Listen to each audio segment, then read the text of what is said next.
I'll just say this is the final webinar for National Careers Week in our the Hub support for National Careers Week. There's been 4 of them. We've covered inclusive education outreach and done a deep dive into that. We've looked at the year ahead in terms of the policy agenda. And various other things throughout the week as well. So thanks to all of our partners for attending and for your support as always. Today we are doing a deep dive into the work experience guarantee. What do we mean by modern work experience? How are things changing? But we decided to keep this one really practical. So we wanted this to be something that you can take back to your organizations, to your staff teams, and really with some tools and tips on how to embed this new approach for modern work experience into your education outreach strategies. So we'll start with just looking at some of the benefits. I appreciate I'm probably preaching to the choir on the call here, but the benefits for businesses are really clearly laid out. There's loads of evidence and data out there now as to the wide range of benefits actually to engaging with education and learners for businesses as a whole and their staff teams and individuals as well. So just to pull out a few, it really empowers employees to contribute to young people's life chances. I mean, that's the real root of all of this. It improves well-being, it improves retention. More and more businesses now have volunteering strategies for their workforce, and education outreach is a fantastic way of using that investment of time. The second one there is around professional development opportunities. I've seen this firsthand. I've seen many volunteers who've gone into schools at all different sort of stages of their career, from entry-level roles all the way up to senior leadership positions.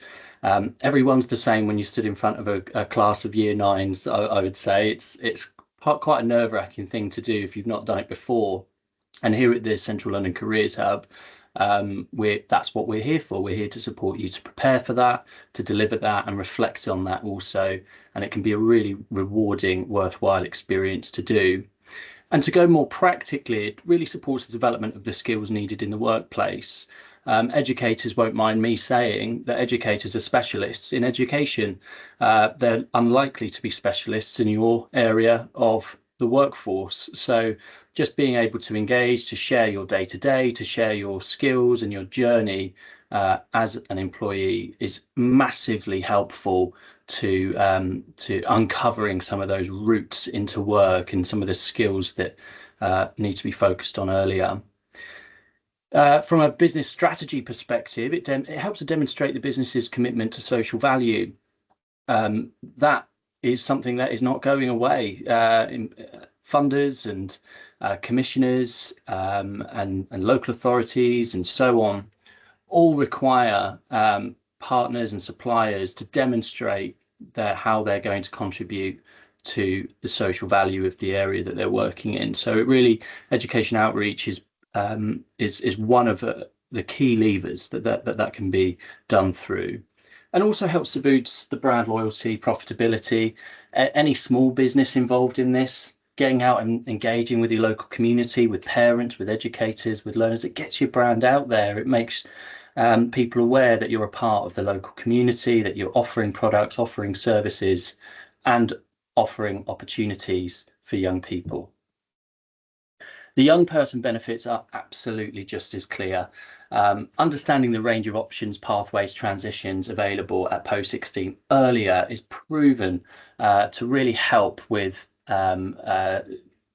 relevance of curriculum learning, better options decisions around subjects at both GCSE and post 16, raising the aspirations, challenging stereotypes in business.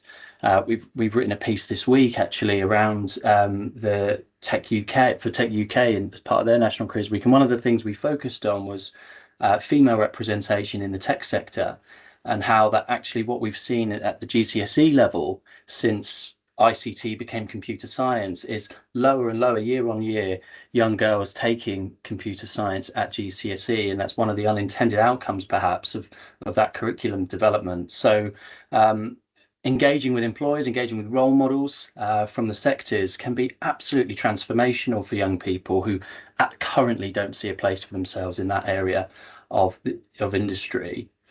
We know, and the stats bear this out, that persistent, consistent, meaningful engagement with employers has a massively outsized effect on young people's likelihood to drop out of the system entirely. As I say, it really helps the relevance of curriculum learning to be able to pin that to a particular career path or a particular sector that they've got interest in. And that has double the impact for learners who face disadvantaged or are underrepresented in particular sectors. You'll be, for those who are more data averse than I am, you'll be pleased to know this is one of only two charts I've included in this webinar. But I thought it was important to show what is the current landscape, what is the current context that we're operating in. This came out of something we did called EIQ, Education Insight Questionnaire, where we work with careers leaders across the region, across our entire central London region, which is quite vast, to really understand, well, when are these workplace experiences currently happening before we make this big leap, this big transition to modern work experience? What is the baseline? And it won't surprise us, anybody, I don't think, to see that big line in the middle there, year 10, 80% of workplace experiences happening for year 10s there. And we don't think that's inherently a bad thing. You know, I think year 10 should have access to really robust, meaningful work experience. But it is disheartening to see that actually key stage 3 here, those earlier year groups, actually what we see in the data for those earlier year groups is they've got loads of fluctuating ideas about sectors.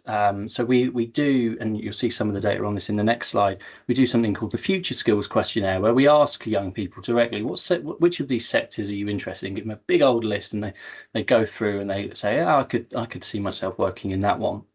And from year 7 through year 8 through year 9, you see the fluctuations on that quite wildly. It tends to settle down around GCSE years and become quite static into post-16 year groups.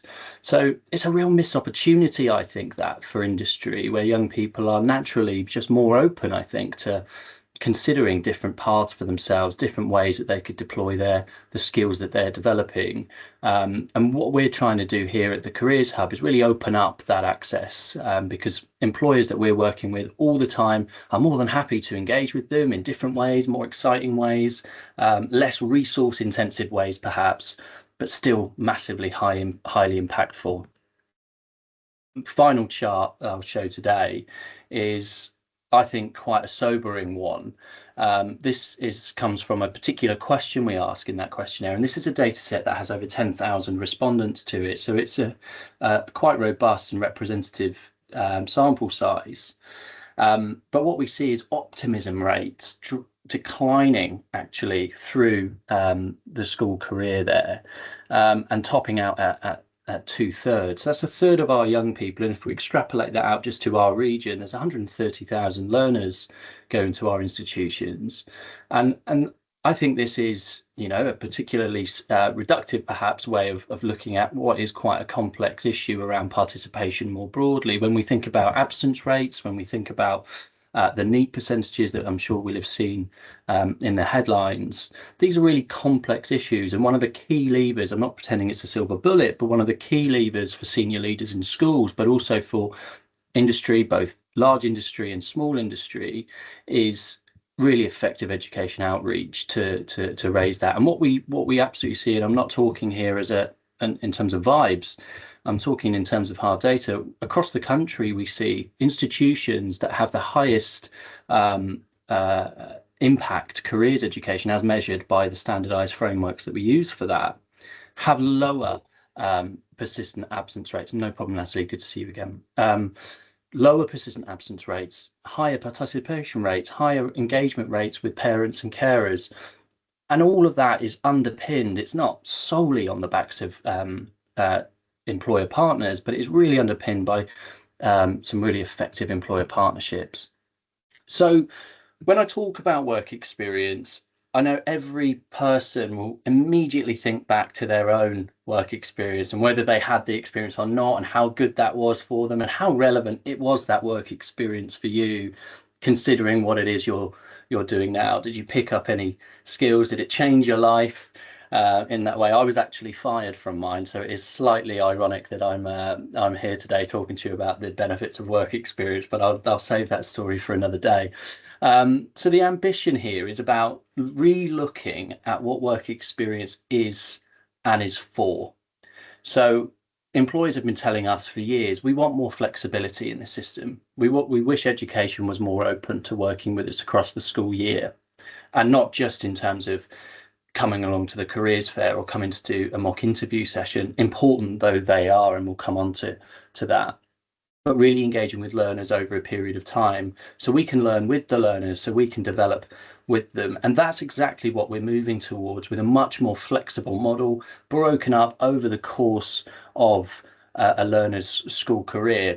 So it's very easy to look at that 2 weeks worth of work experience and immediately think, oh, how on earth is that going to be delivered? We struggle to do a week now. But then you add in those principles of flexibility, of partnership, of sustained engagement over time, and suddenly it actually becomes quite meaningful and quite achievable.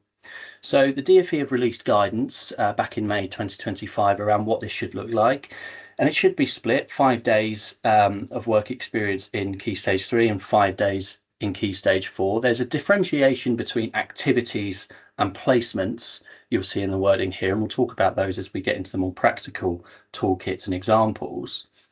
But really what we want to see is that word worth becomes really central. So I've got nothing against, per se, I've got nothing against a block placement of work experience in year 10. If that's really well thought through, really well delivered, relevant to the learner's interests and needs at that age, fantastic, and the employer's got the resource to do it, fantastic. We're not trying to take that away, and we're not trying to break anything that's already working.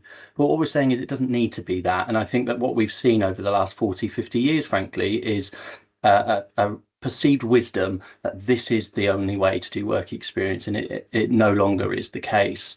The word worth means that we can be doing day placements, we can be doing whole group activities. All of these things count towards this work experience mission. One thing I just want to say at this stage is it's perfectly natural for institutions to come at this from a compliance angle, to say, well, what counts, what works, for the DfE, how can we tick the box on that? And every educator and every careers leader I know will want to do this well, but will be very aware of the resource demand that this will carry. And we've been very clear with our institutions that this needs to be a whole school effort. This needs to be a whole school ethos aligned with the curriculum. And we've got lots of examples of how employers can support that whole school ethos as we move through the presentation today.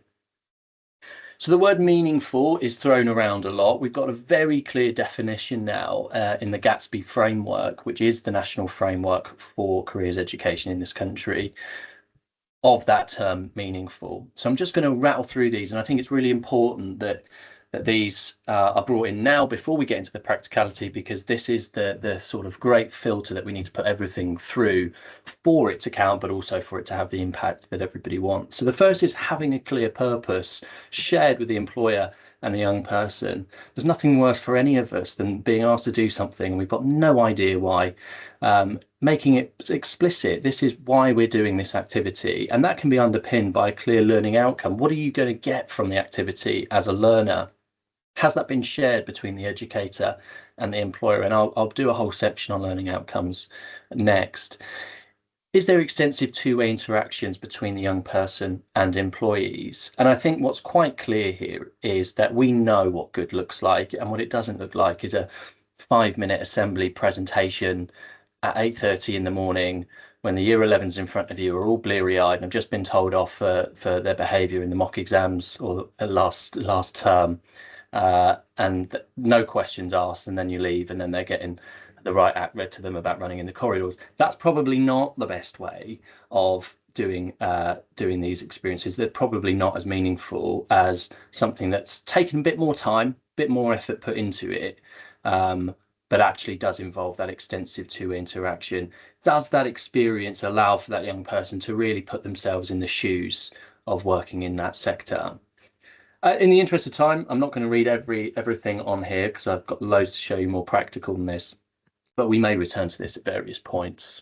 So for partners that have worked with us for a while, or anybody that's attended any of the webinars this week, you'll have already seen this, but I think this makes it really clear where we're moving towards. So that traditional block placement in year 10, we're not saying it's no more. You'll see year 10 is very much part of the modern work experience offer, but we do want to say, well, actually, if there's not enough preparation going on for that year 10 work experience placement, maybe we'd be better off moving towards a progressive program of workplace experiences. And how might they be different from one year group or one key stage to another? Where are the different skills coming into this? There's a great line in the guidance that the DfE put out in May that says that each experience, each meaningful encounter with a workplace or employer should build on prior learning and look forward to the next. So what we're looking to see at the school level is, how do these experiences stack on one another? How does one learning outcome, once that's been achieved, then blend into the next? And we're working with our institutions across the region to reevaluate their careers provision to ensure that it is underpinned in that progressive way. For employers, I think this is a better way, perhaps, or another way, perhaps, of looking at it. So those early careers experiences, those really formative, high impact experiences that are actually quite low resource to do. They can be done in an hour or two. Maybe we can do more of those across a range of different sectors earlier in the school career. But as learners progress and as they discover their own talents and their own strengths and their own interests, how does the careers program become more responsive to them? So maybe lower volume and maybe more depth going into them. And what we're not saying is that every single employer needs to engage at every level of this. It might be that if you're low on resource or quite early to this kind of work, it might be that you look at some of those introduce and inspire activities, and I'll give you some examples as we go through, and say, well, we could definitely do maybe a day or two of that a year to kick things off. But actually, previously, if it was just jumping all the way into the 5-day block placement from the word go, that was quite off-putting for a lot of employers. So we recognize that. But likewise, you may say, no, we are totally into this. We've got resource. We can do this over the long term. And some of these later areas might be more to our liking. Some of those more learners that are closer to the labour market in the first instance, and maybe we can do some really interesting work with those. So I want to show you the learning objectives across these themes. Again, I'm just going to pick out a couple because of the time, and I've got a lot to cover today. So just looking at how outcomes lead to these objectives. So the outcome we're looking for just in the middle there around improved self-awareness. Are they aware of their passions, their skills, their work preferences? How could they inform their career choices? So we're being explicit here about what we want to see in terms of knowledge, skills, behaviours for the learner. And the objective of those activities, that could be that the learners can identify those passions, interests, skills, and consider how they might inform potential career pathways. So we've given this framework to our careers leaders. We're using this as the basis for our consultation and preparing them for this policy transition. And we really encourage employers reevaluating their own outreach in line with these objectives, because I can guarantee you now you will be meeting some of these, and this is what schools will want to see as part of the partnerships that we're looking to develop. So those are the introduce and inspire. Now you'll see as we go through into investigate and explore, which is that second tier of the Equalex model, we're starting to go a bit deeper here. So rather than just looking at some of those core skills, essential skills, we're actually starting to apply those a bit more and investigate further. So can we identify growth sectors within the local area, talk about the different types of jobs within those sectors? I was at a fantastic round table yesterday all around sustainability across different areas, and how they're engaging with learners is so different from one sector to another, but really underpinned by those essential skills and the fact that this is a really exciting area for them. So there's loads that we can do here. And as we move into the apply and demonstrate, which is those older, maybe year 10 and beyond learners, this is where we're actually looking for them to demonstrate the skills that they've learned along the way. So they're getting a taste of what it's like to work in that workplace. And again, not necessarily a 5-day placement. This could be done over a day, 2 days, perhaps. but with a really clear structure around it so that learner knows what they're going to go away with. And just some examples of things that we see as kind of standard. Nothing on here is particularly revolutionary. I'm sure many on the call have done most of these before, but this is how they kind of fit against those themes of Equalex that we see. I just want to mention teacher encounters briefly. Teacher encounters is a fantastic way for employers to engage with educators and really shape some of the curriculum learning and the curriculum alignment around careers, skills and routes into industry. So we delivered one just yesterday, actually, at the British Army. We had a number of teachers go along there. Fantastic day. They were out on the rifle ranges and doing all sorts of things, exactly what young people would do if they were to go along for a day at the British Army. But part of that day was around developing sector-based resources, that those co-designing them with the teachers so they could take them back into their lessons and be much more informed when they're talking to learners about careers in uniformed services.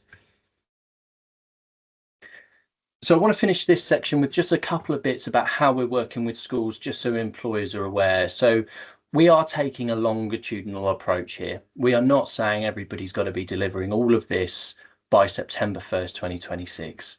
What we're saying is we're asking, very similar to how we're working with employers, what is the vision? What's the ambitions here for your learners?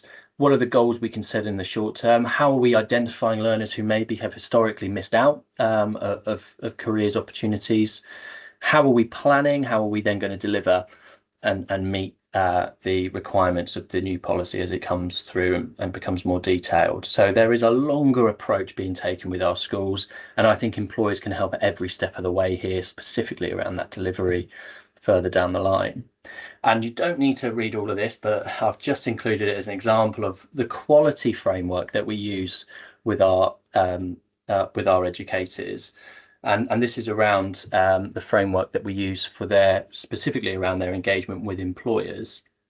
And so you can see here that we're trying to move institutions and support institutions to move from the left-hand side of the screen to the right. And you'll see some of the things that we want to see as part of that. So is there a documented, responsive, differentiated careers learner journey for that learner? Is it underpinned by those learning outcomes? So you can see the synergy we're trying to create between industry and education here and this is going to take time, and we recognise that, and I think the department certainly recognises that too. And I think it's really exciting, and what a wonderful opportunity to reimagine what work experience can do for our learners and for our employers. So let's get into some practical details. How do we get started on this? So we've just put up a few things here. So all of this resource I will share with you as a PDF after this, probably on Monday, as I say. But this is all been put together by the CEC, who are the national body for careers education. So this might be an activity that you run with a team, if you've got a particular team of volunteers within the business, or just yourselves if you're coordinating this. It's about trying to understand what are your aims for engaging. So it's kind of select all that apply approach here. And I think that that's often actually something that can be skipped past a bit too freely, and taking the time to just align the business, align the organization with why is it that we want to engage with learners? Is it about community engagement? Is it about young person development? Is it more about challenging stereotypes? You might have, as I mentioned earlier, persistent gaps in terms of the staff that you're attracting into the sector. It might be about providing volunteering opportunities for colleagues. It might be more about building a brand presence or getting a better youth perspective on the issues. We work with a number of digital firms. Keep going back to digital. I will pick a different sector at some point, but we work with a number of digital firms who are really, really interested in this engagement because they love to know what youngsters are thinking about AI and how they're perceiving the impact of AI on the early workforce. There's loads of different ways that employers, or loads of different reasons for employer engagement, and it's good to align that, I think, at the senior levels of the business. And then it's about thinking, well, based on that ambition, which year groups are we going to target? Which year groups are we most going to prioritize working with? Where do we think we're going to have the greatest impact. And too often, I think previously that's been led by what's available, by which schools reply essentially to the offers that have been put together by industry.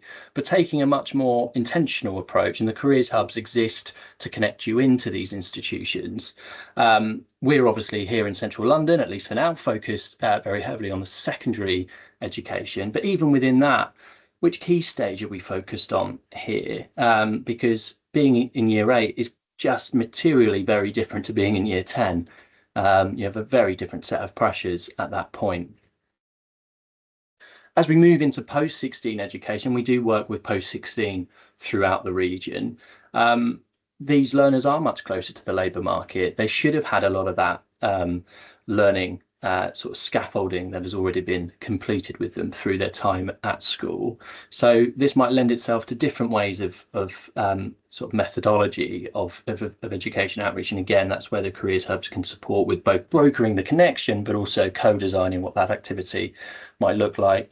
And also our alternative settings. A third of our institutions are non-mainstream institutions, and they lend themselves really well actually to this modern work experience agenda, because they're by their nature they're more sort of learner centered in their curriculum, much more adaptable, much more flexible in their curriculum, and employers can have a huge impact there in terms of raising aspirations and knowledge around sectors and routes into those sectors, and smashing some of those stereotypes and misconceptions about who can work in what sector. So just how this would then map. So you've already looked at what your ambitions are. You've looked at which year groups you're looking to work with, perhaps. And now it's time to start thinking about maybe a range or a menu of the types of activity you might want to do. And again, just in the interest of time, I won't go through every one of these, but you might look at something like preparing for application processes. I hear all the time from industry saying, Gen Z, they come to, they're going to come into the workplace, they can't do an interview, they can't do this, they can't do that. And the question I always say is, well, what are you doing about it? Because if we just rely on our schools to develop all of that with no industry engagement whatsoever, you're going to get what you've always got. And I think this is a wonderful opportunity for industry to lead the way in this area. It's actually one of the things that young people are most nervous about when we look at our data. They're most anxious about the application processes, about just the actual mechanics of finding a job, going to assessment centres, doing virtual interviews. It's something that's quite stressful for them. And actually, when we look at our employer standards data, I'll do a little bit on that towards the end. It's one of the things that across the country employers are doing the least of. And I think there's maybe a perception out there that this is already kind of covered in schools. But I think that the trends that we're seeing around application processes would suggest that it's in need of a refresh at the very least. Engagement with parents and carers, I think, is such an interesting area. Especially for industries that offer a large number of apprenticeships or vocational routes or non-higher education routes, perhaps into their sector. There's still a lot of misconceptions out there about apprenticeships, traineeships, T-levels, and so on. And I think the weight of industry and the kind of clarity that industry can bring to that goes a really long way. Just some other ones here: careers events, careers fairs. Now, I'm not here to say that careers fairs are bad in any way. I think that having a careers, going along to a really well-run, well thought through careers fair is brilliant, actually. It's a great way of meeting lots of employers in one space at one time. But what we are saying is that one careers fair a year does not make a really effective careers program in a school or college. And actually, it's that repeat engagement, that targeted engagement that we want to see more of. But absolutely something to engage with. It's a great way of seeing lots of learners all in one place.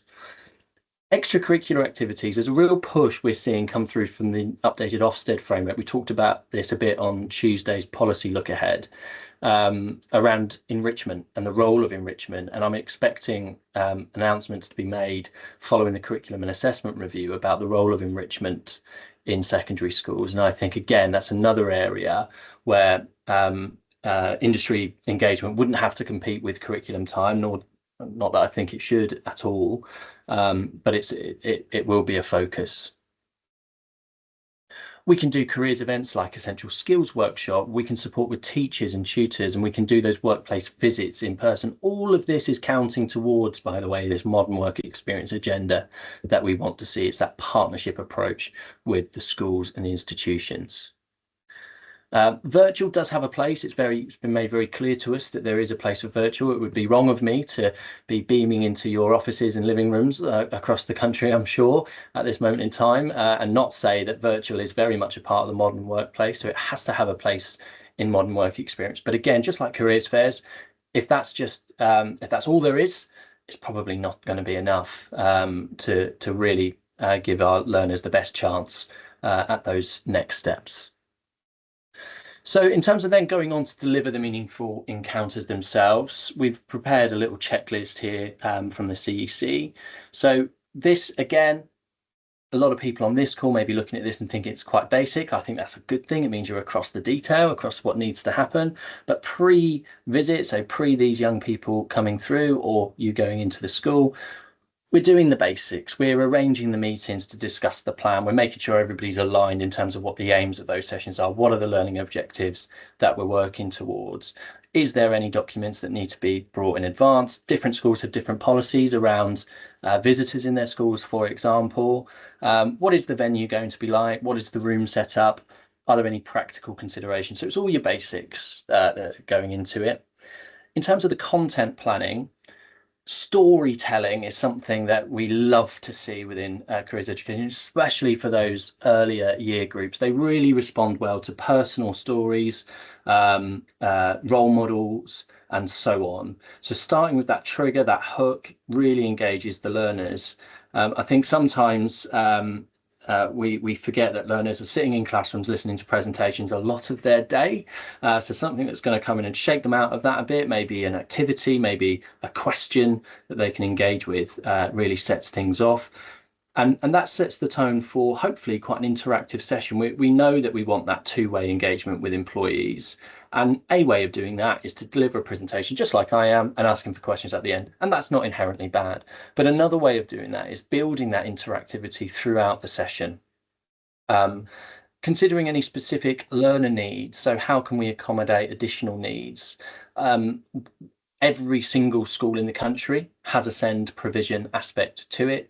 I think it is just good practice for employers to understand that and to recognise that there may be additional needs for the groups you're engaging with, and your careers leader that you're engaging with or your SENCO will be able to advise you on maybe tonal shifts or maybe language. They may be able to check over the resources, maybe adding in breaks and so on, and we'll come on to some inclusive engagement in a moment. After the visit, and this is where even employers that are doing this really strongly, really well year in, year out, this is where often they have a bit of a gap. You're straight on to the next one, or you're straight back to the office, cracking on with the day job. Taking the time to reflect on the session, getting feedback is really important because that's going to inform that continuous development over time. And what we've got here, and I'll include this link in the follow-up, we've already prepared some templates that you can use with students, with teachers, with volunteers from your business, if they're engaging in the activity. That's going to help you, if you're the one coordinating this, to understand what's working in the engagement and what might we need to tweak things as we move forward. This is always an iterative process. It's never quite finished. It's never quite there. And that's just the exciting bit of it, I think. So I'll give you a bit of an example here. We delivered a bit of a year 7 pilot with Eon at the start of the year. We had a real STEM focus and it brought in 3 schools, 1 mixed comprehensive, 1 girls' school and an alternative provision unit. It was linked to the curriculum area of science. It had a really clear agenda, clear learning outcomes that were shared with the learners ahead of time. And that allowed the learners to prepare. They did a preparatory session with their teachers before they went to the day, things that they were looking forward to, maybe some of the skills mapping that they could do in advance. What learning had they done previously that they could think of that would bring them in? And you'll see there just the icons around the skills builder framework. It's something that we do promote with schools to use that framework because it provides a common language around the essential skills that we're looking to see in these. It was a fantastic day. The employer came back to us and said, the Equalex model and the Equalex learning objectives just help tie lots of different strands of things together. So what they'd actually done is looked at some of the various programs that they delivered already out in schools and said, well, these kind of make sense now if they're joined together. And in that framework, and the schools were absolutely delighted with it. So it's quite low cost, quite easy to set up with the institutions, and it was something that I'm sure those learners will never forget. Just going to move quickly on here because I'm conscious of time. We've done a session on inclusive outreach just yesterday, actually. So again, I'm going to slightly whiz through this because I want to get into some final practicalities.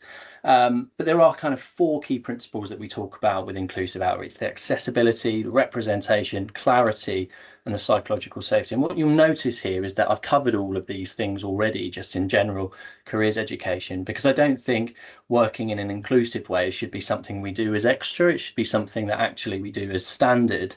But actually, when we're working with schools that maybe are specialist schools that are there because they've got they cater for learners with either complex or high additional needs, there's lots of expertise in the system. We've got support here at the Central London Careers Hub to look at and we'll look through these kind of lenses at the planned activity, but also in the schools themselves. And what we want to move away from is kind of these ad hoc engagement activities where essentially you go in, you deliver something, and it might be really good, it might be less good, but no one ever talks about it again, and you're straight on to the next one. It's got to be something that is able to develop over time, and these are the lenses that we use to do that. So just some examples of things that can be done that are inclusive. One thing is running local competitions for schools. And you've just got some considerations or questions here. So local competitions, maybe design competitions, maybe product ideas and things like that. We've got things like delivering careers talks. This one's particularly around a primary school, but I think it can be delivered in lots of different ages. But some of the prompt questions here are, well, how can students prepare for the session? Maybe they could do some research, or maybe they could think of some questions. So they're doing some of that prep work before they've even engaged with the employer. And that's something that you as an employer can really push with the school contacts when doing this. The workplace visits. So how do we communicate the practicalities or the expectations of that visit? Maybe we can record a video for students so they know what to expect on the day, just a simple walkthrough. Anybody can do it really easily and send it over, and actually that really helps learners who might have some anxiety about going to the new places and meeting new people and so on. Is there a designated room that learners can maybe take a break in, get briefed in, a clear space for them to differentiate up their day? What support will you need as an employer from the teachers on the day? And the educators will need to supply that. What information do you need about the learner's additional needs to make sure that session is as inclusive as possible? So I'm just going to whiz through these, but I will share all of this with you as I've mentioned. And those that were at the session yesterday would have seen the Include Ed resources. Again, these are available through the CEC's resource directory. I'd really encourage having a look at these. And what you'll see is actually there's nothing particularly revolutionary here. They're all quite straightforward adaptations that can be made to existing work experience or learner engagement strategies. And what we've done here, what Include Ed have done here, is map that against the Equalex theme. So you'll be able to see how employers can deliver something, and then how what those activities might look like. We get asked a lot of questions about safeguarding and risk assessment. Ultimately, if you are an employer taking young people on work experience, you do have the main responsibility for health and safety, just as anybody coming into your place of work. You have responsibility for their health and safety. So if they're going to be unsupervised on a placement, maybe those year 10, year 11 or beyond learners, they do need to know how to raise any health and safety concerns. That should be part of the briefing. That should be part of the risk assessment process that you do. Work experience students, if again in an unsupervised capacity on those placements, so not the activities we were just referring to, but the placements, they are treated in terms of health and safety legislation as employees. And as such, there's very few work activities that they can't do with some degree of supervision or training and so on, because of health and safety law. There are just mitigations and additional measures that may need to be put in place to ensure that. Now, we don't need to do a risk. This is one of the common myths that I get from employers a lot about taking learners on work experience placements is we need to do a risk assessment every time. You don't need to do a risk assessment every single time. You can have your standard risk assessment that gets looked at by the learner each time, and maybe their parents or and the school as well, unless there is a material difference in the placement that you're working on. And it might be a difference in terms of the types of learners you're engaging with. They may have stronger additional needs, for example, or it might be that they're doing a materially different set of tasks. It's important to talk about that placement in advance so you know the learners, you know what it is that that you're going to have to cater to and those particular needs, for example. Insurance does cover this. So typically your existing employer liability insurance does cover work experience. If you're in doubt, please do check with your insurer. But we get this question a lot, but I've yet to come across an employer liability insurance that doesn't cover work experience activity. Now we've gotten a bit of a handbrake turn into placements quite strongly. Work experience activities taking place in the workplace will typically be, arranged, accompanied by staff, accompanied by the school staff, and supervised, and so on. And that dramatically lowers the sort of risk around that. But you'd still be covered in those examples too. I've just pulled this from the CITB website. It's as good a template as any. This is half of it. And again, I'll include the link here for anybody thinking about taking on those placements, which are, as I say, different to those activities. And that's just the second half there. And that should be included. The risk assessment should be seen by the young person, parents, carers, teachers, before that start point of the work experience placement, and should be included in any briefing. So how can we support as a careers hub? I've given you lots of information there around work experience activities, the policy ambition, different ways of engaging with learners and the benefits for doing so. So our key vehicle for all of this work with our employer partners is our charter. It does two things at once. It shows a commitment to the modern work experience vision and mission of the Department for Education over the coming years. And aligns with that the sort of benefits of that particular policy area, but it also opens you up to support from the hub. So any chartered employer, anybody who signed the charter and committed to a day's worth at least of activity over the course of an academic year will be allocated a member of my team as their primary account lead. It's their job to make sure you have everything you need. They'll take you right through the process, co-designing wherever you need that support to make sure. And if that takes months, it takes months before you're confident and comfortable in engaging with young people. So whatever the challenges are internally, if that's some staff training that's required, if that's some brokerage with local employer education partners, then that's what we're here for. We're here to make the process as simple and easy as possible, whilst making sure that we're staying true to what are your aims, what are your ambitions as an employer, what is your reason for engaging in the space. So as I say, it's a commitment-driven initiative. All of the frameworks, all of the quality frameworks that I've shown you today, we know those inside out, so we'll be making sure at every stage that the work you're doing is aligning to those, so you're not constantly having to think, oh, is there an update on this or that framework, or is it covering this framework, and so on. We'll make sure that the advice we're giving is totally aligned to both the sort of statutory frameworks that have been set out nationally and adopted nationally, but also just to regional and national best practice. These are just some of the employers that you see that have signed up, and you'll see here we've got a real range, different sectors represented here, different size businesses. We've got everyone from sort of small startups all the way up to internationally operating companies. So that commitment is is quite low, and it's intentionally quite low because we want to cover as wide a range of employers as we can.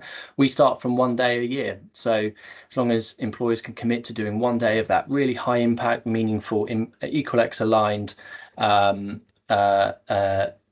activity, our job is to make sure that is as meaningful as possible for you. Another there is about supporting those inclusive hiring practices, that really highly inclusive engagement. So there is a commitment to that. And again, your account leaders as a chartered employer will be able to ensure that throughout and engage in a continuous improvement, which brings me on to the employer standards, which is coming right just after this, which is what you get in return for being a chartered employer. What is the experience of being a chartered employer? Well, first you'll receive a quality mark, which is that logo, nice new colourful logo that I shared earlier. And this can be displayed on websites. It can be displayed on social media, wherever you like, to really signify. And what this sort of quality mark signifies is that alignment to the benefits of the modern work experience agenda. You can get yourselves on our employer directory, which really shows the education system, that your organisation gets it. You're aware of the learning objectives, the frameworks of quality, the commitment to inclusion, and so on, as well as those other things that I've already mentioned. So that continuous improvement, we use another framework I'm going to throw at you, but this one is much more relevant, so I'm going to go into it in a little bit of depth over the next 5 minutes, is our employer standards framework. So one of the things that we often get asked by employers at all different sort of experience levels of education outreach is, how do I know if what I'm doing is any good? How do I know what good looks like or best practice looks like?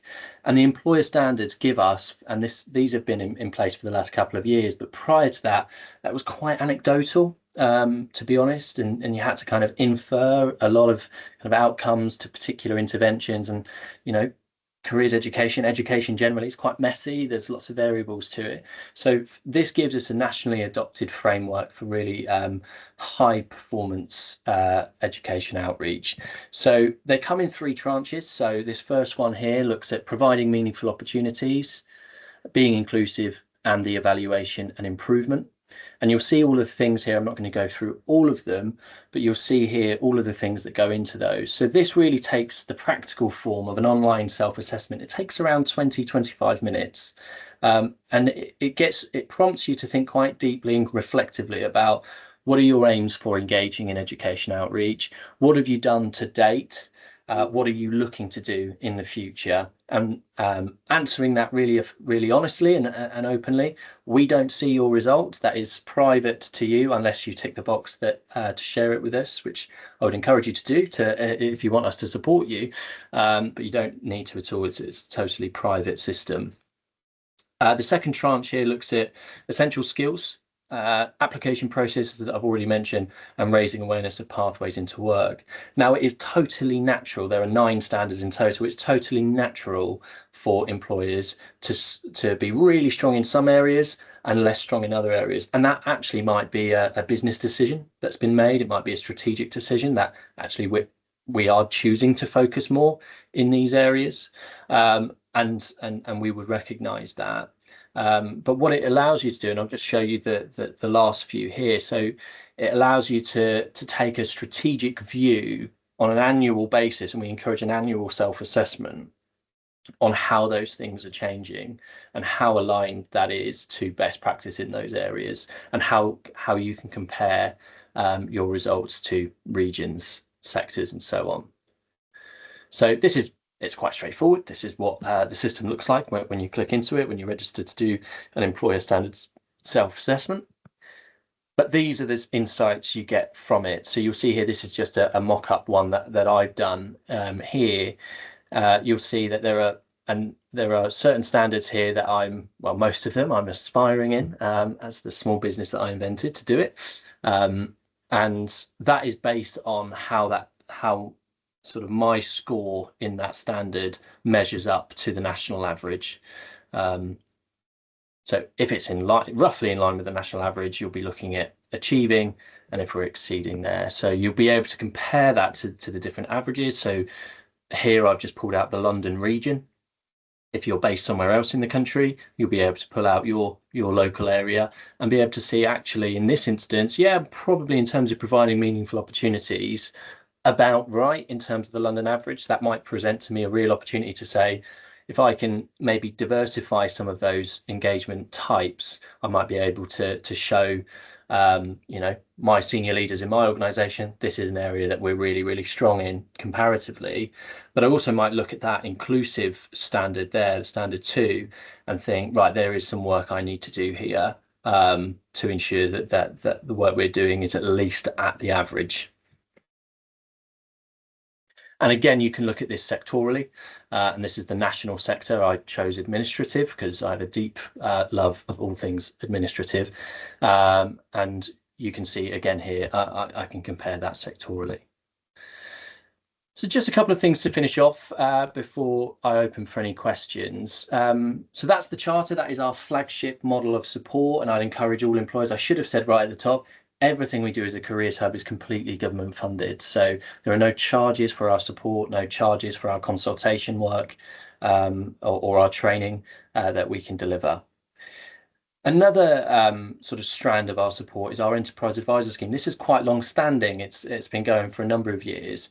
And Enterprise Advisors are individuals, individual professional volunteers who would like to spend a few hours a month supporting with local projects in local schools and colleges in their area. And careers education is broad, and there's loads of things that always need to be done. There's loads of things that can be improved.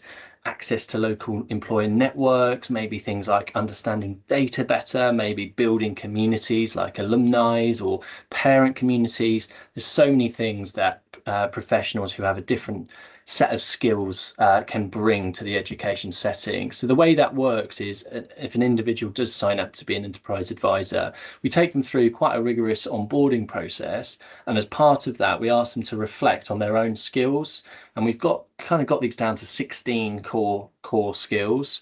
What we do with this is we map those skills against project needs in local institutions. They might come to us and say, for example, we need a business networking function within the school. We don't know what that would look like. We don't really know how to get started. We certainly don't have the capacity to plan all of that.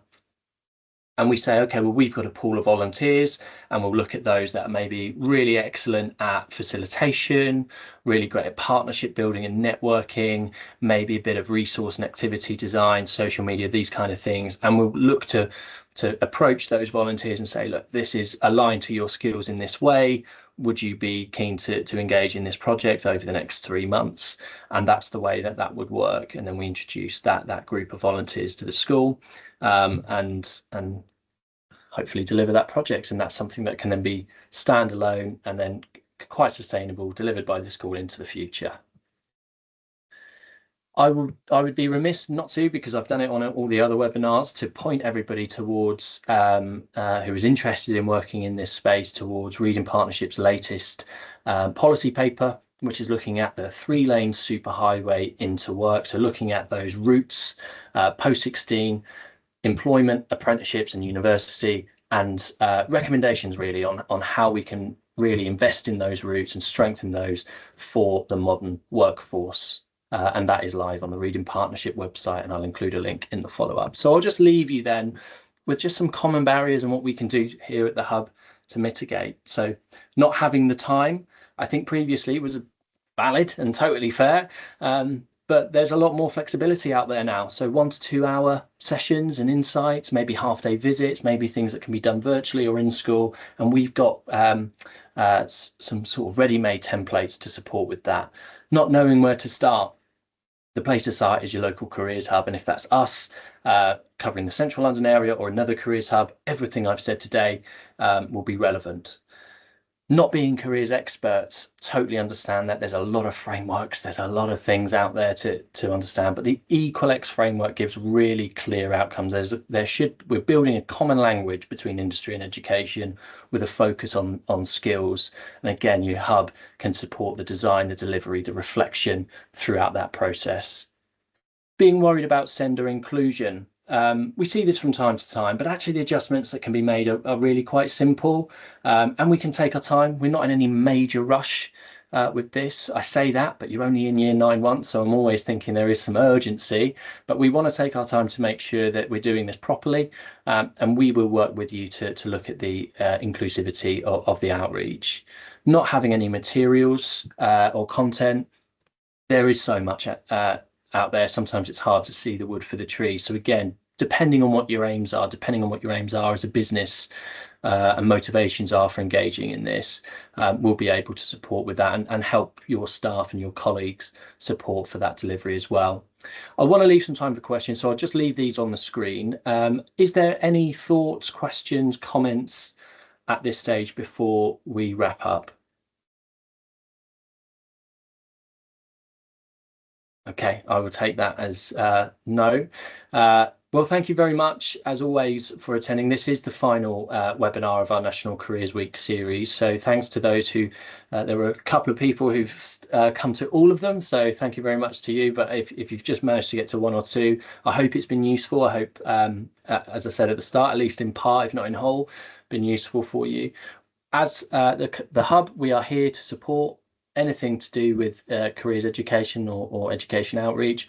My email address is on the screen for you there if you want to reach out to me offline, and we'd be happy to discuss your needs really in this space as we move forward. I think it's such an exciting time for industry to engage with education. It's opening up all the time, and your Hub will be here to support you to take advantage of that into the future. So thanks again for your time today. Hope to see you all again soon.